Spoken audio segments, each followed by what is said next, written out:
ಮನುಷ್ಯನಾಗಿ ಬದುಕೇ ಇಲ್ವಾ?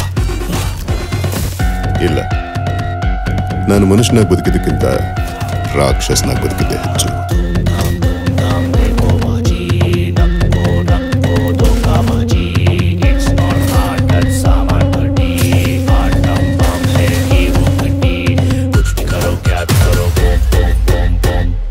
ಅವಳು ಸಿಗೋ ತನಕ ಜನನಿ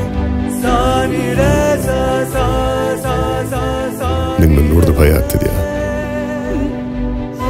ಅವಳು ನನ್ನ ಬದುಕಿಗೆ ಬಂದ್ಮೇಲೆ ನನ್ನ ಬದುಕೋ ರೀತಿನೇ ಬದಲಾಗೋಯ್ತು.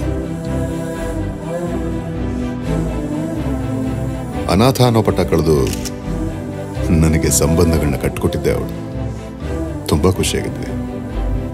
ಆದರೆ ಯಾರ ಬದುಕಲ್ಲೂ ನಡಿಬಾರ್ದಂಥ ಒಂದು ಘಟನೆ ನಮ್ಮ ಬದುಕಲ್ಲಿ ನಡೀತು.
Ha ha ha!